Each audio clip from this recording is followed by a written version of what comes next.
Hey, Giant fans. Welcome to the Giant Insider Podcast. My name is Jerry Foley. You know who we are. I'm Jerry Foley, Chris Bizignano. Nobody beats the biz. No music today, guys. I'd probably play taps if I had the choice. But before we get going, let me thank our sponsor, Fitzpatrick's Crest Tavern, located at 9600 Pacific Avenue in Diamond Beach, just between Wildwood Crest and Cape May. A huge selection of spirits, including 21 beers on tap.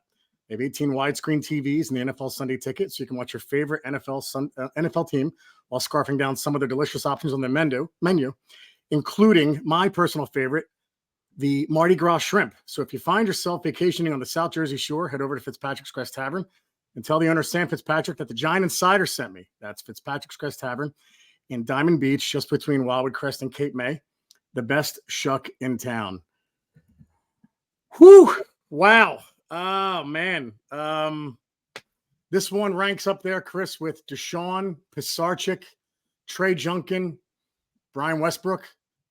This is among the worst of the worst for Giant fans. This was an embarrassment of epic proportions. There's a lot of blame to go around. Look, at 50 people in a watch party yesterday celebrating after Kayvon Thibodeau, and this should be known as the Kayvon Thibodeau game, but it's not, unfortunately, where he gets a fourth down sack and we're all like practically virtually high-fiving each other. And then all hell broke loose, as it has all year. This is an unbelievable collapse. I don't know how they do it. I mean, it's beyond words at this point, Chris, and I feel bad for Giant fans. I feel bad for the 80,000 or whoever attended that game in the rain. I feel bad for you having to go and watch it. I'm dead serious, man. This is unbelievable. I mean, just when you think it can't get lower, it gets lower. And everybody says, is this the low point? No, I keep saying the end of the season is going to be the low point. But man, Chris, we got to dissect this one. So much blame to go around here. This was an embarrassment, Chris. I'm sorry. Oh, absolutely. What other way can you sum it up, right? Yeah. It was an embarrassment the way they lost the game. Yeah, so I mean, like you said, it was up there with some of the devastating / ridiculous losses over the years to a team you got beat. And then you miss the field goal and the Jets go down a field and somehow another tie. And even the Jets announcer, I just heard his call this morning when they kicked the field goal in overtime. He was like, somehow or another the Jets won this game. Yeah. I went downstairs after the before the field goal attempt. I actually went downstairs when the Giants got the ball back. I thought it was over. I was getting ready for the post game. Sure. I put up at a screen, but outside the downstairs in the tunnel, and I saw Goodell miss the field goal, and I'm like, oh my god, and even then it just felt like the Jets weren't going to be able to do anything, and Zach Wilson, who, if you watch Zach Wilson during the season, you see people saying like the guy couldn't hit the side of a barn, and then all of a sudden he'll make some great throws. Seems to thrive on chaos a little bit, Chris. That kid. It's amazing, Yeah. Had people texting me during the game, saying, "Oh my God, I can't believe Zach Wilson's this bad. How do you miss those throws? This guy's he's not even a high school quarterback." And I remember texting back saying, chill with it, dude, because all of a sudden he'll make a great throw on you. Well, he made two on the Giants at the end. Yeah. So you play a great defensive game, and still, you give up two big plays at the end. And then the overtime was Adoree'. I don't know what the hell he was doing. He was running into the receiver without turning his head. I mean, come on. You get into it. You said there's a lot of blame to go around, so you could start it off. Start off with some of the blame, Gad. Yeah, look, let's start with coaching, right? Because unfortunately we have to talk about it. The biggest issue I had in that game early on was the 47-yard field goal. I didn't know why he tried it, right? And so everyone's going to say, well, the kick at the end, we'll get to that. I understand the 4th and 1 trying a 47-yarder in the rain and wind when something's wrong with Gano, obviously, whether it's mental, physical, I don't know, right? The Giants are the CIA, like you say, with injuries, right? So I don't know. I mean, I heard you ask him. I said, that was Chris on the watch party. Oh, that was Chris asking about Gano. No, says he's fine. I don't know. But that 47-yarder was a strange one. They went for it. I would have just gone 4th and 1 and tried there. But Chris, everybody wants to criticize Dable for a lot. I think the one that stuck out was if you have and I'm not saying anything earth-shattering here, but if you have a quarterback on your roster that you don't trust to throw the forward pass, why is he even on the roster? I agree. When you had other guys come in, like what was comical about that, Chris, is all game long I'm going, we're not going to throw the ball. And I knew it. Like, we're not going to throw a pass. And Saquon was running okay, and it was just like, we're going to leave this to the defense. But this had a Joe Judge feeling with the Jake Fromm play. It wasn't that extreme, but it was, I trust nothing with this quarterback and this offense other than running. So that's all I'm going to do the whole game. So while I expected him to do it, it's stunning that he did it. Because as the game went on, you're just like, they're just not going to throw the ball. And then the two you throw are screen passes in overtime.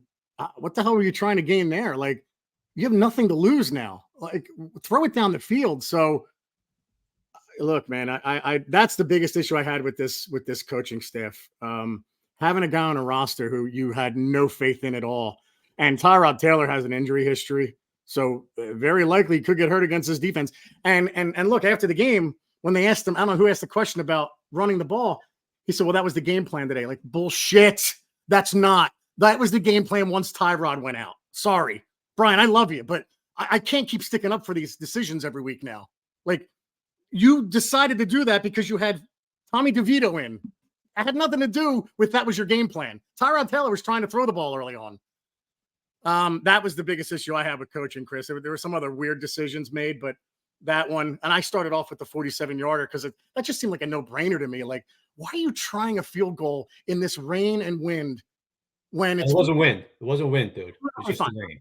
Okay, all right, because it was windy here, and I just was no, it wasn't windy there. North Jersey. All right, so the rain and all, and so many things could go wrong, and something's Gano's not right. So I didn't understand that, but just having DeVito out there and having no trust in him, it's just Chris, it's freaking comical. Yeah. Look, the biggest issue I had is that, like you said, you got a guy you elevating in front of the practice squad. He's your backup. Tyrod. It takes one play for DeVito to be in, and that one play happened.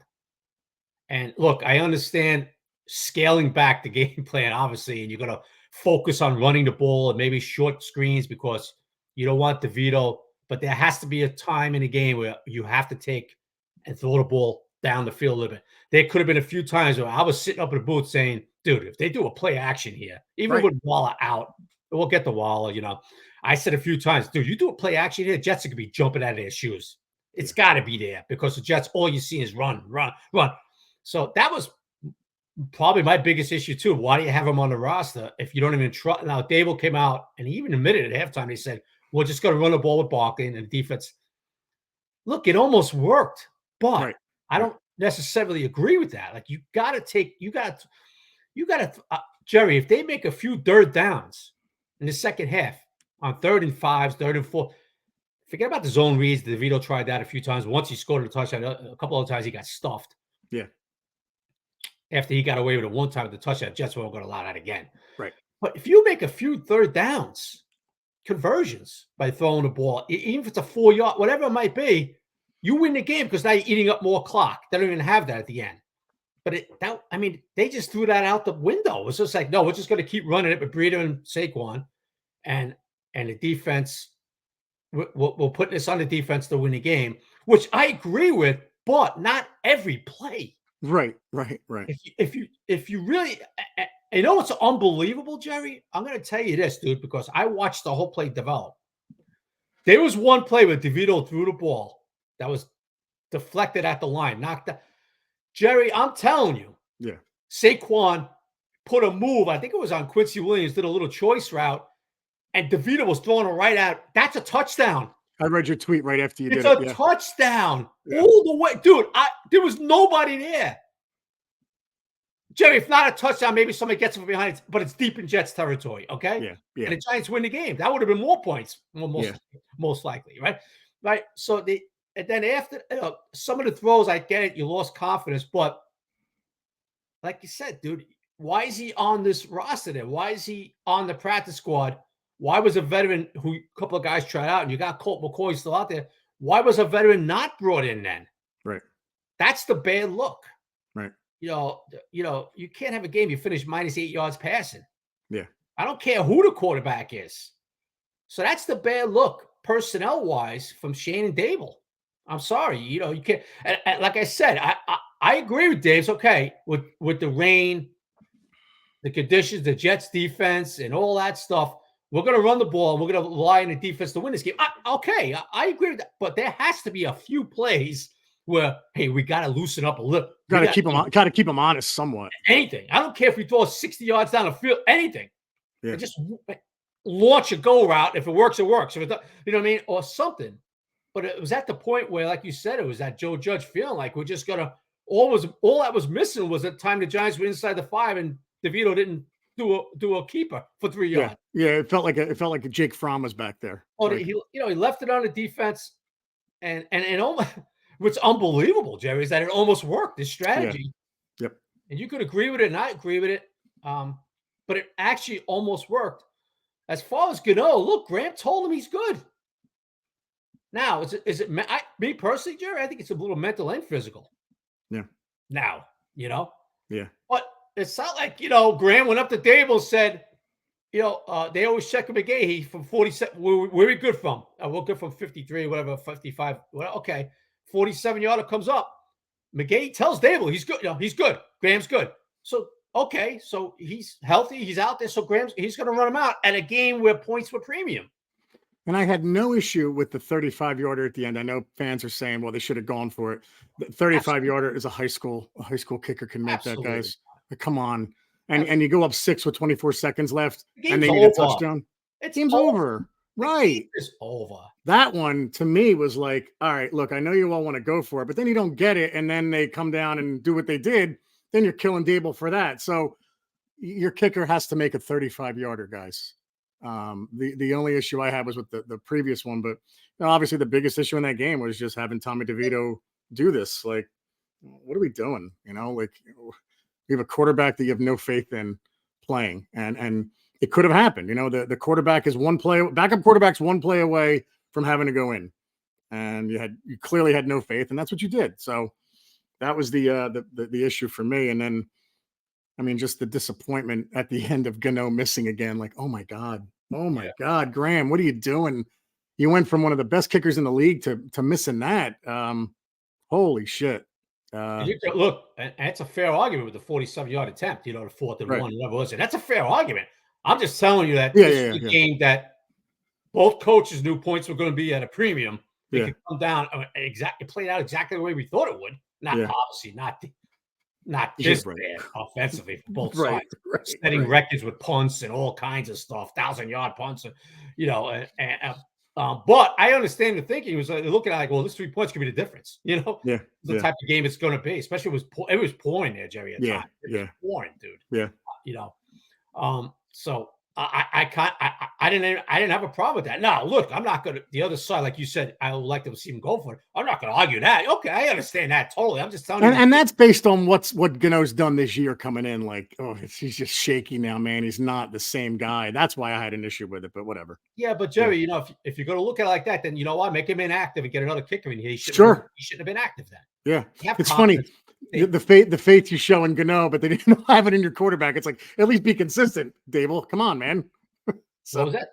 I said, at least be like, you have total faith in your kicker who's been not good this year, and you have no faith in your quarterback. Like, I'm just saying, be consistent. Like, either show, like, hey, listen, this is the kind of year it is. I'm going to have no faith. We're going to go for it on 4th and 1, or I'm going to let my quarterback throw the ball down the field. So that's all. Just whatever. Well, having faith in a Pro Bowl kicker and a practice squad quarterbacks, kind of two. I know, just the year he's had. That's all. That's kind of two different things. But Jerry, then you know what? Then what are you going to do? You want to release him because he's missed a few? As a guy, this guy's done it, and he said he's healthy, and look, something's going on with his knee, no question. But he's good enough to play. Yeah. He's good enough to kick. You think it's mental too? I think look. Jerry, I don't care how long you're in this league. And I've seen it happen with veterans, and I've seen it happen, obviously, with guys a couple of years. You miss a few, it starts getting in your head. Yeah. Jerry, it's a 35-yard field goal. It's I mean, he unbelievable. probably could have had a knee operation yesterday. He's come off the table and still make that. Yeah. So I think it's both, bro. I think obviously, I think he's good enough to kick, but I think it's in his head a little bit too. I mean, he's missed 6 field goals this year. Yeah. And he was cleared. He was even on the injury report this week, if I remember right. So he's good to go. He just missed them, and now getting to that last field goal. I mean, that's absolutely the right decision. There's 4 million Monday morning quarterbacks. No. Let me ask you this too: the way the Giants were offensively, you really had that much confidence they were going to make a 4th and 1 with Saquon? No, and that's kind of why I like doing the live streams, because at least I know what I feel and I can't bullshit anybody after the fact, Chris. Like, no, it's on tape. You could see me saying, "Go, the field goal's fine. This is what I would do. I get it." So, I totally was on board with it. Go up 6. They need a touchdown in 24 seconds. Even the Giants, I think, can hold on to that one. I mean, if it was a 50-yard attempt, I could see, like, what are you doing? You know what I mean? It was Right. a 35-yard chip shot. Right. You kick that, it's 13-7 with 28 seconds, 20 Jets, no timeouts, and have to go to length of the field. Right. There's no chance they're winning that game. 0. Right. But it didn't work. It was but you go Monday morning quarterback all you want and say, "Oh, I would have did this." I'm sure there's a ton of people too that would have said, "Why'd you kick it?" If he makes the field goal, they win 13-7. That's a great decision. Yeah, right. That's the right. And I talked to players in the locker room after the game. Some were on, presses, some were on camera, some of them away from the camera. And I asked a few away from the camera, what'd you think? And they were like, absolutely, that's the right decision. I asked a few defensive players, and they were like, there's no way they're going down the field on us and scoring a touchdown. That's a game-sealing field goal, So look, this is what happens when you lose, right? And fast as they lose, everything's going to be dissected. People are going to be questioning this. I get it. It's all part of the game. But I'm not going to hammer Dave's in that one. Now, I am going to hammer him and Kafka. Like we talked about, I'm sorry, dude. If you got this guy on your practice squad and now you elevate him, the last 2 weeks, last week he got away with it with Tyrod, right? He didn't have to leave a game. Yeah. And this week he's 1 play away. And guess what? That 1 play came, and you look and you coach that scared. Well, and you could say all you want about, that was the game plan. We wanted to go, and I get it. The overall game plan of we're going to pound the rock and let the defense win this. I get it. No argument there. Right. But dude, to be at the point where the last few quarters, you're basically afraid to throw a pass. Right. Or I don't agree with that. Right. I don't agree with that. He's a so-called professional quarterback. And I'm not knocking Tommy DeVito. But you did elevate this guy. You worked out a couple of veterans the last few weeks, and you decided to go with Tommy, and he's got, I know Tyrod got 99% of the reps in practice this week and all that. But, this is your guy, the backup. So he should be a guy that, okay, look, we're going to throw a few times. You know what I mean? You have to make it somewhat honest. I'm sorry, and Tyrod, like you said, Jerry, when Tyrod was in there, they were throwing the ball with Tyrod. Right. Now, that being said, Tyrod looked horrific. Sure. Horrific. Yeah. He looked like he was scared at times. I'm sorry. Yeah. He was making one read and bailing. I saw it numerous times, and then I was told after the game that Carl Banks said that on the broadcast. He goes, he's bailing the pocket way too early. Yeah. I think Papa said it too. Like, you saw it. Like, he was getting one read, and he was looking to get out of the pocket, where there was a few times the pocket was clean. I thought you tweeted it a couple of times too, where you said that he's seeing a clean pocket. He's leaving it though. Yeah. And there was a few times he had a pocket, but he was getting out of there. So it wasn't going to be very effective with Tyrod. I mean, but they were trying to throw the ball with Tyrod in there, obviously, but that changed once he got hurt. And now look, speaking of Tyrod, he went to the hospital last night. He's still in the hospital, Dable just told us. It's a rib issue. It might be broken. I don't know. I don't know what the big secret is, if it's broken or not, but Dable says, well, I can't get into the injury. It's just a rib cage issue. But he's not serious condition, nothing like that. Because, when you start talking like that, you say, well, when is he going to get out of the hospital? Well, Dable told us a little while ago, well, we're not quite sure. And then you start thinking, whoa, crap, what the hell's going on here? But Dable did clarify that it's not a serious issue. They just don't know when he's going to be out. But I got to be honest with you, Jerry, this CIA approach to every damn injury is, come on. Enough. I mean, does he have broken rib? What's the big deal? Does he have broken rib? Dable said he's just very, very sore. To me, dude, you're in the hospital overnight. You're in the hospital the next day. Further evaluation. That sounds like to me something's cracked. Yeah, Okay. but Chris, I mean, when Dable says that, I'm like, he could have a bone sticking out of his ribs, out of his stomach. I don't know. Like, I have no faith in what he's saying. I don't know. It's too much with the injury stuff. Too much with the. I'm just not going to tell you anything. Okay, well, it's going to come out in a couple of days anyway. Does the guy have a broken rib or not? He's not playing next week anyway. So what the hell, Oh, it's so bizarre. But that's the approach they take. It to me, it's like, Robert Saleh says a lot of stupid crap. But I tell you why, I see his presses and I read about him during the week. At least he comes out. Yeah, this guy's got a knee. This guy's got a, I don't get the whole approach of, like this is the Kennedy assassination here. Yeah, right. You know what I mean? Like, to this day, we're still not getting an answer. 30, 40 years, 60 years ago, I was still not getting an answer what happened to Tyrod in the hospital the day after the Jet game. Like, what's the big, But anyway. Hang on, Chris. Hang on 1 second, guys. We're going to take a break. Be right back. You listen to the Giant Insider Podcast. Hang on. And we're back, folks. Listen to the Giant Insider Podcast with Jerry Foley and Chris. Nobody gets the biz, Bizignano. Go ahead, bud. Yeah, but anyway, on a positive note, it broke this morning. Daniel was cleared before the game for contact, and he's going to be playing next week. Now, once again, the Giants, you see what happens, Jerry, when you get into this, I'm going to call it the Kennedy assassination mode, where everybody's trying to cover up this and this and that, blah, blah, blah, right? You get yourself in trouble. To me, when you're always thinking like, oh, I don't want to tell the media this, and we're going to not talk about, to me, it's tough to remember all your stuff you're trying to cover up. All your lies. It's all the like you can't. It's like lying is.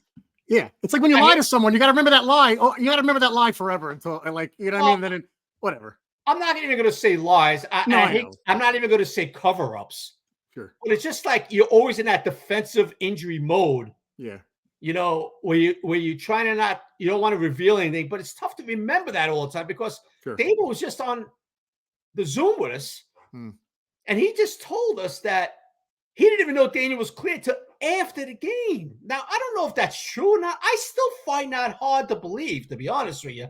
But we have to go with what Dable said, and he just told us 20 minutes ago that Daniel was cleared before the game by the doctors, for contact, but he didn't find out until after the game that he was cleared. Jerry, how could that be? How could a head coach of the Giants not find out that his franchise, franchise, quote it, hey, they paid him, right? Big, is cleared to after the game. How could that be possible? It's like, it's not only a horrible loss, and then you hear things like this and you're like, as you would say, Chris, what the hell are we doing here? That sounds absurd to me. And if he didn't find out till after, wouldn't he have been nuclear? Would you have been nuclear if you found that out afterwards? I would have been. Well, I would have been. I'm like, oh, what do you mean? I'm finding out after. Why didn't somebody just whisper this in my ear? Like, you go, look, it wouldn't have made a difference. Daniel wasn't playing. Right. I see so many people tweeting and trying. Oh, then Daniel could have played. Guys, he was ruled out Friday. Right. That's it. You can't rule a guy out officially and then play him Sunday. I see people questioning me on okay.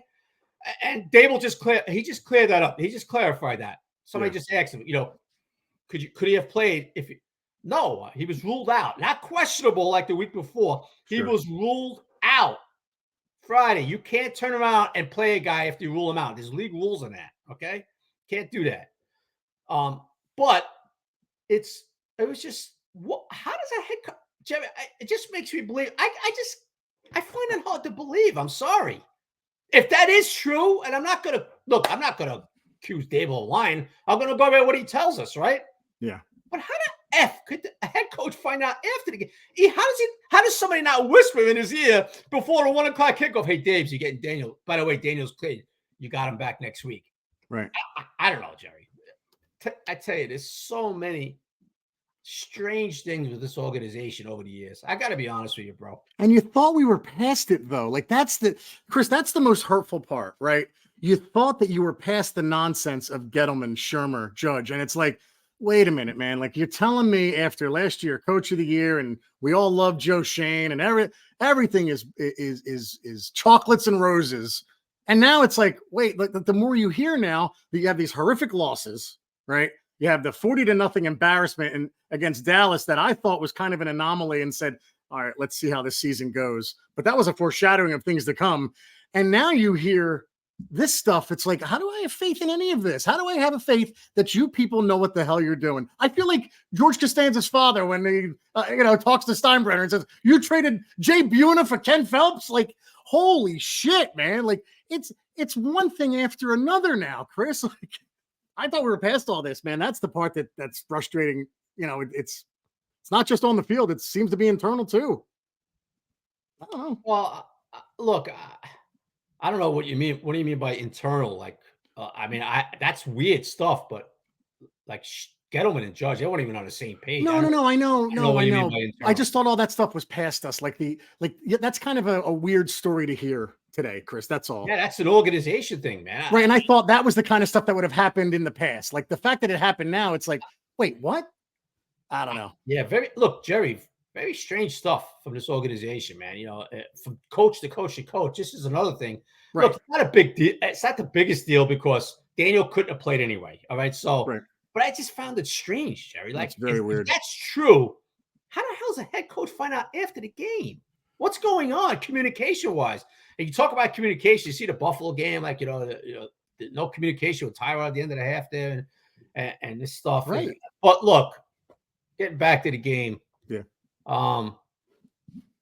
You take the ball in overtime. Okay, I see people, Daboll's even asked, did you think about not taking the ball in overtime, considering you never take it at the beginning of the game? But you just can't take a chance, Jerry, of a team getting the ball in overtime and scoring. You don't even have a chance. This isn't the playoffs. If the team who gets the ball first scores a touchdown, now the way the defense was playing, but you don't know, right, dude? You don't know. I mean, look at the little check down to Breece Hall that went for 50 yards. Right. So no matter how good, you don't want to, you want the ball first and you hope something good happens. I mean, there was no chance anything good was going to happen. I thought. But and our last memory of the defense, Chris, was Zach Wilson going down the field to get a field goal. So yeah. Right. Last thing they did. I mean, Adoree Jackson, practice squad receiver in the overtime. No. Adoree dives into him, doesn't turn his head. Easy flag for the refs. Now, Jerry, I got a question for you, man. Sure. Maybe you could clarify this because you were watching on TV what they said. And the spot. Oh, I didn't get it. I see Boomer Esiason saying that the ref has to grab that ball and spot it. Now, what the hell? Does anybody know a ruling? And now I see stuff on Twitter. The ruling is the ref just has to go up and touch it, and you can run out, and that's good. I always thought the center can't just put the ball down and the ref spots it, but I guess that is the ruling. Does anybody? I mean, because I saw Boomer saying that the Giants got robbed. You can't just touch the run out. Oh, you could touch it. I don't know, but I thought that was I thought it was a little strange that Jets center decided he was going to spot the ball, and the ref just like, okay, we're good. I mean, yeah. What did the ref say? Like, that was a perfect spot, center. Nice job. I'm just going to touch it and bless this. I don't know. When the play happened, I was saying, not enough time. There's not enough time. There's not enough time. Like, I think it was 9 seconds after he completed it. I think it was 9 or 14. I forget. I think it was double digits, Jerry. All right. So I thought that when he got up, I thought, all right. You might be right. Go ahead. It might have been 14 before the play.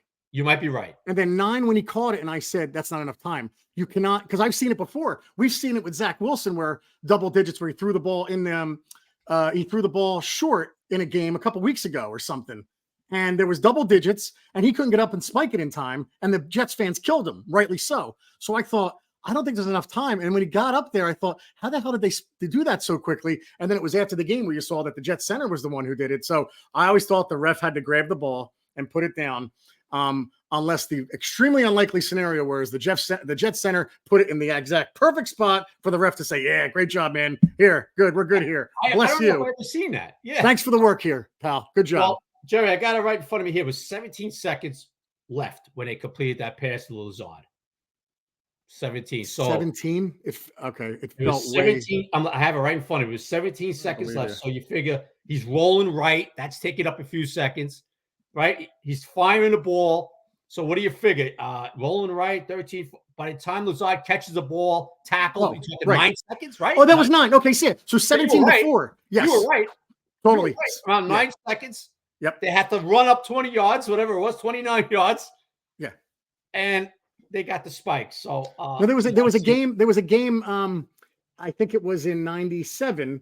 Big Blue Interactive, Big Blue VCR showed it where the Cowboys were coming down and they had to do to kick a field goal. I guarantee there was more than 9 seconds when Aikman completed that pass. So anyway, man, I just didn't think 9 seconds was nearly enough time for that dude. I was shocked. There was a huge penalty on Thibodeau, the offsides. Now you talk about that last drive, right? Wink. That's what I want to ask you about. Yeah. He throws 1 3-man look there. Complete the gap, 1 3-man look. Now, Zach Wilson, to his credit, made a great throw to Garrett Wilson, who made a great catch. He threw a ball perfectly, and then obviously he rolled to his right, bought some time, and fired a missile over the middle. But that offsides by Thibodeau was huge. That stopped the clock. Yeah. Yep. That game is over if Tibbs doesn't jump there. Now, I'm not blaming Tibbs for the loss. I'm just saying that's a huge play because But those are the little things you can't do though. Yeah. Right. I mean, he had such a good game. He shut everyone the hell up. I mean, he was unbelievable yesterday. I was like, wow. Everybody's saying bust. Shut your friggin' mouths, guys. Shut up because you don't know what you're talking about. He was amazing yesterday. But it's those little things, man. It's that attention to detail you got to be careful with. What I was pissed off about Martindale on that one, Chris, was I wasn't like, dude, you don't have to do 3 or send 8. You could have sent more than 3 on that one. Like, I just don't know why you rushed 3. It was like, I'm not asking you to send the house and do 0 coverage, but come on, man. Like, I don't know. Again, it's hard to blame the defense, Chris. They played so well. But on that last drive, it was like, oh, man, really? We sent 3? All right. Okay. Yeah, so. this is all a moot point. If Gano hits that, I know. Gano kicks the field goal, the damn game's over. The game is over, So, and look, it's funny, man. I'm talking to a few people after the game. We talk about the Tibbs all sides, and and wound up being a big play. The Jets kicked the field, and you just talk to a few and say, well, this is what happens with losing teams, right. things like that. It's a culture. Yep. Yeah. And unfortunately, that's what happened with Tibbs because he had a fantastic game. He's got 8.5 sacks now, I believe, and he had a fantastic. He was playing the run well, really hustling his ass. Played 62 to 64 plays, and his knee wasn't 100% either. But he's out there playing, So, Dexter did his thing in the middle again. 20 pressures or something. I was like, what? I haven't even looked at the stats yet. If that's true, that's incredible. So, the Jets were down. They lose their center. They lose the Schweitzer who rolled over the center. They got a practice squad kid playing center, their third strings. I mean, their line was decimated up front. I didn't think there was any chance they were scoring again. And they make 2 plays at the end. Incredible, So it's just an incredible loss to a team that, everybody wants to beat, the guys you share the building with and all that. Giants, Jets, New York rivalry and all that stuff. Yeah. Just so, look, Saquon, 36 carries, right? Yeah. They just kept giving him the ball and they only averaged 3 points something, but Saquon just unbelievable, right? Just kept giving him the ball, kept giving him the ball. 3 point something's pretty amazing when the whole defense knows you're getting the ball every play, I mean, that's what they planned with the Jets knew it. He had that one chunk play and he even blamed himself after the game. Typical Saquon on that 3rd and 4, he gains 3 yards. He says, I got to get another yard there. I got to keep the legs moving. Did you see that? Did you think that at the time? Like, I didn't think that. Because everybody's bashing. I'm like, oh my God, we're really bashing Saquon for this. I don't know. I know. Looked like there was no chance. I don't know. But, not to mention it was his 36 carry, right? Yeah, right. Like his legs are going to fall off. I mean, 2 Jets look like they were draped all over him, the whole deal. I'm not going to go there. That's ridiculous too. So, yeah. And then obviously the field goal and all that stuff missed. So that's an absolutely gut wrenching loss. I mean, by another team in green. Incredible, man. I'm so used to the one team in green doing that. And now you got another team in green doing it. It's like, oh God. Yeah, this is 2-6, Jerry. You get Daniel back. Darren Waller. We didn't really talk about it, touch it with him yet. He pulls the hamstring. A different one. It was a different one, right? I'm not even sure. That's what they're reporting. I'm not even sure yet. Okay. Everything, like I said, everything is Kennedy assassination mode with these injuries. Yeah. But here is here is look when he got injured and they told us up in the booth he was ruled out immediately. Mm. I said, you know. So I'm sure we're not going to see him for a Nope. while. And this was the chance you took. Look, it was great getting a guy like Waller, but he was injury prone. He's injury prone. Yeah. And now he got injured again. Yep. And the big question, the big question mark with him is always going to be, can he stay healthy? Well, he's been on the injury report all year, but he's played and he's coming off. He came off a very good game, but now he's back in the injury report. We might not see him to Christmas. If this thing is pulled that bad, I don't know yet the extent of the injury, but you might not see him to middle of December. Yeah, we all know what happened with Andrew Thomas. Yeah, this is a top 3 loss for me, Chris. Like this is an embarrassment. No right losing that game. No. And he said that the Jets are got it. I mean, you're a Jets fan. You know, your team is stupid. I mean, they basically let them down the field with penalties. And to lose that, the Jets were trying to give it to them, and Giants wouldn't take it. You know, and just to end that way, like, oh my God. Yeah. I'm just going to ask you one Saquon question, Chris. Just one, and I want to ask you another one. I mean, all you want, bro. don't you feel like we have to find a way to keep this guy? I know he's got injury issues, but my God, what is this offense without him, Chris? Excuse me. No, we all agree Saquon's a dynamic player, and but once again, Jerry, that's going to come down to the price tag. What are you willing to pay a running back? Yeah, I know. Are you saying if Saquon wants McCaffrey money, you giving it to him? I don't know, look, man. Jerry, if you're GM Jerry Foley, you might think that much about him. Like, yeah, I want him here no matter what. I mean, it depends how much other money I have to do it with. Like if I only have a certain amount money in the off season. I know. What do you want to pay? I just want to keep him, man. We all do, bro. I'm the first one. I want to keep him, but it's going to come down to dollars, like it did this off season where they had to tag him. It's going to come down to dollars and cents. Yeah. Look, Jerry, there isn't one person on the planet, or at least in the Giants world, that cover or Giants fans, whatever it might be, that says, yeah, we got to move on from Saquon. There's nobody like that, Jerry. But you have to consider a couple of things. You have to remember this. And I'm not knocking it, but he's injury prone. He is. And he's going to be entering his 7th year next year. That's kind of in the danger zone for running backs. I know Saquon's missed time, but he doesn't have as much bullets. Right.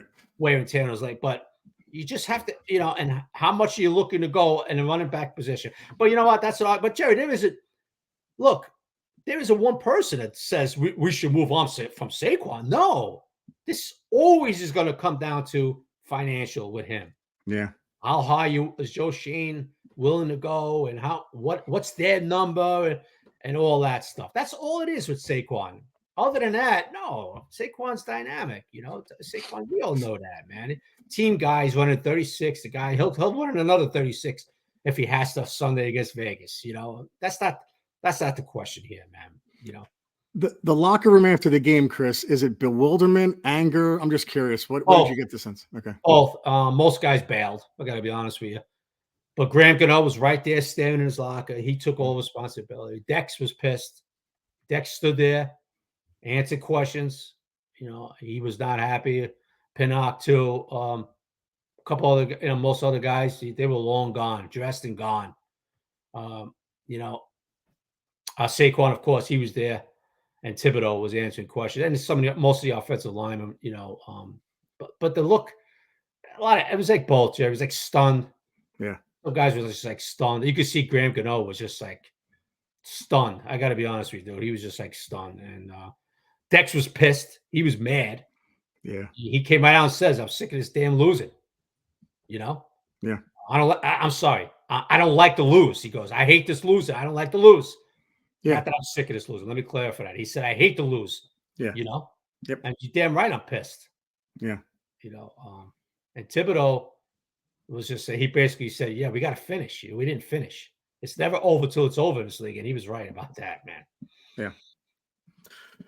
Oh, man. Look at the third down. Look at these stats, man. Oh, I knew kiss of death too. Kiss of death. They said, the Jets haven't converted a third down all day. And then they did yesterday. I'm like, here it is. Kiss of death. The Giants 2-19. Yeah. minus 9-yard passing. Let's Mm. face it, the Jets kept drives alive with their stupid penalties, Yeah. right? Yeah. And offsides on a punt, another one.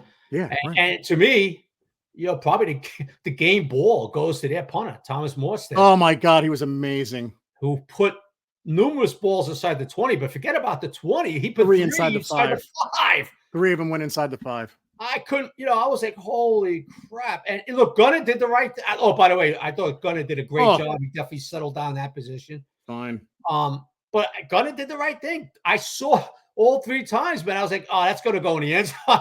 And Morstead just, whatever the hell he does, man, that ball just dies. That's him doing that, trying to do it, and he did it.